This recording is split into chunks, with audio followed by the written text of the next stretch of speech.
اس کے بعد ایک اور منزل تھی کہ یہ واقعہ رونما کب ہو، صحیح ٹائمنگ اتنی بنیادی چیز ہے کہ اگر اس میں کوئی کوتاہی ہو جائے تو بڑے سے بڑا عمل بھی ضائع ہو جاتا ہے۔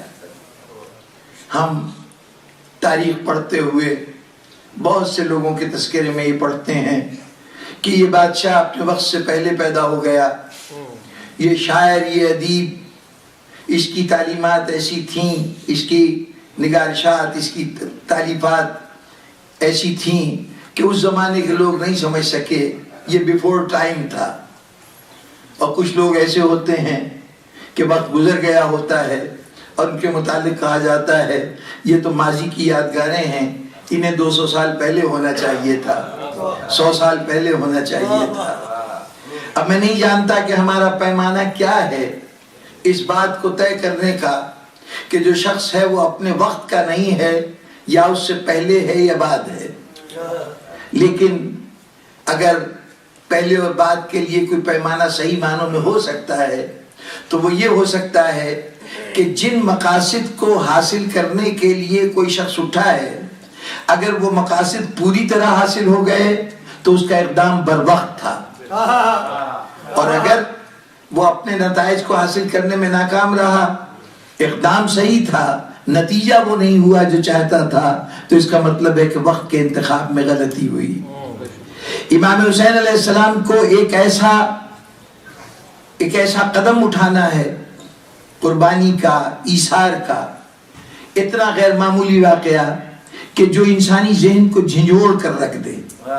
وہ مسلمان جو سو چکا ہے، جس کے اندر دین کی حمیت ختم ہو چکی ہے، اس کی حمیت کو بیدار کرنا، اور صرف یہ نہیں کہ اس دور میں بیدار کرنا بلکہ وہ واقعہ ہر دور میں انسان کی حق کی حمایت کے لیے تحریک کا بنیادی ڈرائیو بن سکے، بنیادی سبب بن سکے، اس کے لیے وقت کا انتخاب بڑا اہم تھا۔ شام کے اندر جو حکومت قائم ہوئی ہے، جس نے بظاہر اسلام کا لبادہ اوڑھ رکھا ہے، لیکن در حقیقت وہ اس دور کی یادگار ہے جس دور کو ختم کرنے کے لیے اسلام دنیا میں آیا تھا۔ وہ زمانہ جاہلیت کی تمام باتوں کو زندہ کر رہا تھا وہ دور، اور اس پہ اسلام کا لیبل لگا ہوا تھا۔ امام حسن علیہ السلام نے جو صلح نامہ لکھا ہے، جو شرائط صلح ہیں، وہ شرائط اگر غور کیجئے گا تو وہ اسلامی معاشرے کے وہ بنیادی اصول ہیں کہ اگر ان پہ عمل کیا جائے تو وہ مقصد حاصل ہو جاتا ہے جس کے لیے اسلام دنیا میں آیا ہے۔ وہ مساوات کا معاشرہ، وہ جرأت اظہار رکھنے والا معاشرہ، وہ حق کو طاقت سمجھنے والا معاشرہ۔ ابتدائی تقاریر کی طرف اشارہ کر رہا ہوں کہ جو بنیادی طور پر اسلامی معاشرے کی خصوصیات ہونی چاہیے تھیں وہ بیدار ہو جاتی ہیں اگر امام حسن علیہ السلام کے اس معاہدے پر عمل کر لیا جائے۔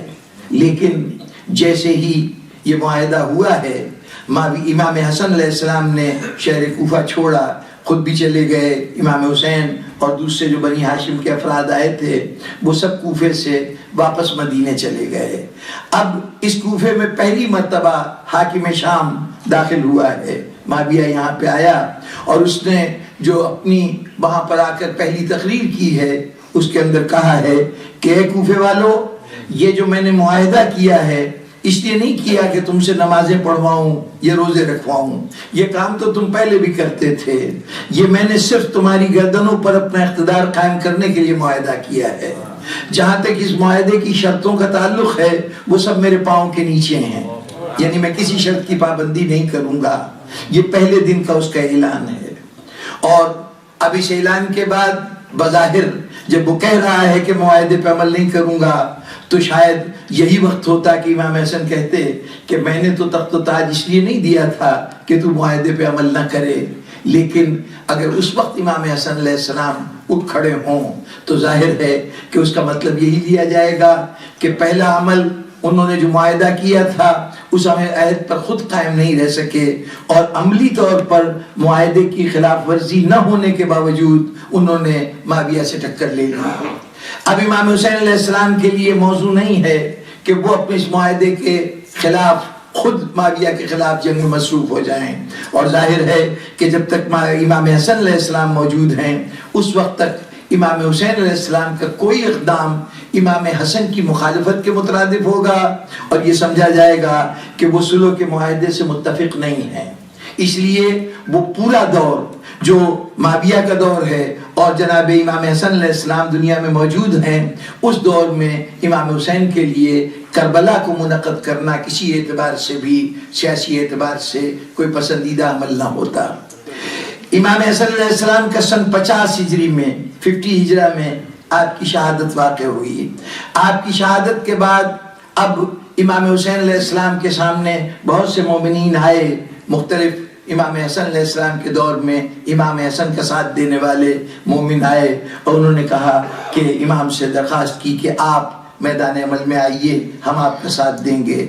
لیکن امام حسین علیہ السلام کا سب کا جواب یہ تھا کہ میں اس قسم کا کوئی اقدام نہیں کر سکتا جب تک کہ وہ تمام دلائل موجود نہ ہو جائیں جو اقدام کرنے کا جواز بن سکیں. اگر امام حسین علیہ السلام اس وقت اٹھ کھڑے ہوتے ہیں امام حسن کی شہادت کے فوراً بعد تو اس کا لازمی نتیجہ یہ ہوگا کہ دونوں بھائیوں میں اتفاق نہیں تھا. جب امام حسن نے صلح کی تھی تو در حقیقت امام حسین متفق نہیں تھے, لیکن کیا کرتے, بڑے بھائی کے لحاظ میں خاموش رہے. اور جیسے ہی امام حسین علیہ السلام امام حسن دنیا سے رخصت ہوئے امام حسین میدان عمل میں آ گئے. اور دوسری ایک بڑی بات یہ تھی کہ ابھی تک باطل اتنا دبے پاؤں چلے آ رہا ہے کہ ملت اسلامیہ کے ذہن میں صحیح طور پر نقشہ نہیں بن پا رہا کہ برائی کہاں ہے اور کہاں نہیں ہے. دیکھیے اگر اچانک کوئی تبدیلی آئے تو اس تبدیلی کو ہر شخص محسوس کر لیتا ہے. کل اگر دن کے بعد رات ہو جائے تو ہمیں احساس ہو جاتا ہے کہ کل تک دن تھا اور آج رات ہے. لیکن اگر آہستہ آہستہ اندھیرا ہماری ارد گرد پھیلتا چلا جائے, بادل آئیں, سورج کی روشنی کم ہو تو ہمیں پتہ بھی نہیں چلتا کہ رات کب آئی اور دن کب ختم ہو گیا. تو جب آہستہ آہستہ برائی آ رہی ہو اس وقت کے معاشرے کو احساس نہیں ہے کہ یہ برائی کس حد تک پہنچی ہے. کیا ہم کلیتاً خراب ہو چکے ہیں یا ابھی ہمارے اندر برائی موجود ہے. امام حسین علیہ السلام کو اپنے اقدام کے لیے ایک ایسے وقت کا انتظار ہے جس وقت برائی اپنے طور پر اتنی واضح طور پہ آ جائے کہ اب امام حسین کھڑے ہوں تو دنیا سمجھ جائے کہ ہاں یہ برائی کے خلاف اٹھے ہیں. تو اب امام حسین علیہ السلام کے سامنے وہ لمحہ کب آ سکتا تھا. دیکھیے اگر معاشرے میں برائی آ رہی ہے, افراد اپنی جگہ رفتہ رفتہ اس رنگ میں رنگے جا رہے ہیں جو رنگ آہستہ آہستہ آ رہا ہے, اس رنگ کی شدت کیا ہے, کس طرح سے یہ معاشرہ بگڑ گیا ہے, اس کا پتہ اس وقت چل سکتا تھا جب اس معاشرے کے سامنے کوئی ایسا مسئلہ رکھا جاتا جو صریحاً اسلام کی خلاف ورزی ہوتا اور معاشرہ اس پر سر جھکا دیتا, پوری سوسائٹی اس کو تسلیم کر لیتی. تو اس کا مطلب یہ تھا کہ اب ہر شخص محسوس کر سکتا ہے کہ معاشرہ اتنا بگڑ گیا ہے کہ اب یہ اسلام سے اس کا کوئی تعلق نہیں. جب چھوٹی چھوٹی باتیں ہو رہی تھیں, کھانے پینے کی چیزوں میں تبدیلی آئی, رہن سہن کے انداز میں تبدیلی آئی, وہ جو اسلام کا عوام سے قریبی رابطے کا نظام تھا اس کی جگہ کے اوپر شہنشاہیت نے جگہ اختیار کر لی, تو یہ سب اتنا آہستہ آہستہ ہو رہا تھا کہ محسوس نہیں ہو رہا تھا. لیکن اچانک ایک واقعہ ہوا. اس سے پہلے جو لوگ آتے تھے وہ اسلام کا نام بھی لیتے تھے اور ان کا ظاہر بھی اسلام تھا. جو اس سے پہلے کی پوری خلافت کا نظام ہے اس میں جو بھی تخت پہ بیٹھ رہا ہے وہ ظاہری طور پر اسلام کا نام بھی لے رہا ہے, اسلام پر ارمان پیرا بھی ہے اور اسلام کی مخالفت کو وہ قبول کرنے کے لیے کسی اعتبار سے بھی آمادہ نہیں ہے. اعلان اندر اندر کچھ ہوتا رہے. اسلام کی شکل تو اس دن بدل گئی تھی جب پہلی مرتبہ ابھی رسول مشکل سے 70-80 دن پہلے خطبہ دیتے ہوئے کہہ چکے ہیں کہ کسی قریشی کو کسی غیر قریشی پہ کوئی فوقیت حاصل نہیں ہے, کوئی ترجیح حاصل نہیں ہے.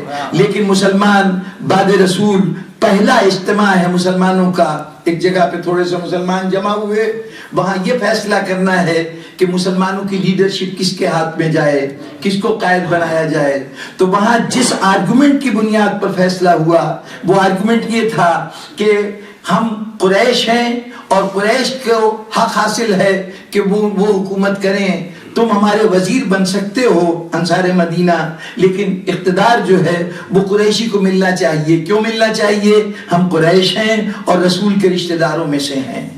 جب رسول کی رشتہ داری اور قریش ہونا وجہ بن جائے کسی کی عظمت کا، کسی کو اقتدار دینے کا، تو اس کا مطلب یہ ہے کہ وہ جو رسول نے کہا تھا کسی قریشی کو کسی غیر قریشی پہ کوئی فوقیت حاصل نہیں، وہ نظریہ آج کے دن دم توڑ گیا۔ رسول کا مساوات کا نظریہ اس دن تب توڑ گیا تھا جب قریشیوں کی بالادستی غیر قریشیوں کے اوپر تسلیم کی گئی اور اس کو بنیادی پرنسپل قرار دیا گیا حکومت کے قیام کا۔ تو اسی دن سے ڈائیورژن شروع ہو چکی ہے۔ اسلام اسلامی سوسائٹی اپنے اصل راستے سے ہٹ کر اس راستے پہ جا رہی ہے جو رفتہ رفتہ پھر زمانہ جاہلیت تک لے جائے گا۔ لیکن یہ ایک دن میں نہیں ہوا، آہستہ آہستہ ہو رہا ہے۔ حسین اس انتظار میں ہے کہ وہ لمحہ آئے جب اتنی بڑی تبدیلی آئے کہ اب اس کی نشاندہی میں کوئی دشواری نہ ہو، دیکھتے ہی انسان پہچان سکے یہ تبدیلی کب آئی۔ پہلے افراد بدل رہے تھے، لوگ اپنی اپنی جگہ پہ تبدیل ہو رہے تھے۔ اب ایک ایسا واقعہ ہوا کہ جس میں پورا معاشرہ انوالو ہو گیا۔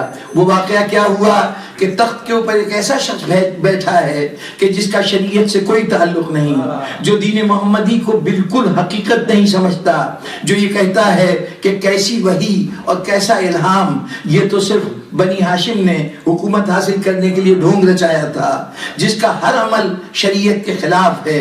ایک فاسق و فاجر شخص بیٹھا ہے اور کہہ رہا ہے میں امیر المومنین ہوں، میں نائب رسول ہوں۔ اس سے پہلے اس کردار کا حامل کوئی شخص بھی اقتدار تک نہیں آیا تھا۔ اب اس کے آ جانے کے بعد اگر معاشرہ اس کو بھی تسلیم کر لیتا ہے تو اس کا مطلب یہ ہے کہ اب معاشرہ تباہی کے اس مقام پہ پہنچ چکا ہے کہ اب یہ کہنے میں کوئی ہچکچاہٹ نہیں ہے کہ یہ معاشرہ رسول کا بنایا ہوا معاشرہ نہیں ہے۔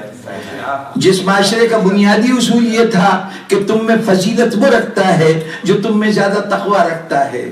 قرآن مجید کا ارشاد یہ تھا کہ تم میں مکرم وہ ہے، قابل احترام وہ ہے، عظمت کا حامل وہ ہے جو تم میں زیادہ متقی ہے۔ اس تقوی کے مقابلے میں فسق و فجور رکھنے والا اپنے کو امیر المومنین کہے، اگر معاشرہ اس کو تسلیم کر لیتا ہے تو اس کا مطلب یہ ہے کہ اب برائی اس مقام پہ پہنچ چکی ہے کہ اس کے بعد بھی برائی کا کوئی قدم باقی نہیں رہ جاتا۔ اب وہ وقت ہے کہ امام حسین علیہ السلام اقدام کریں۔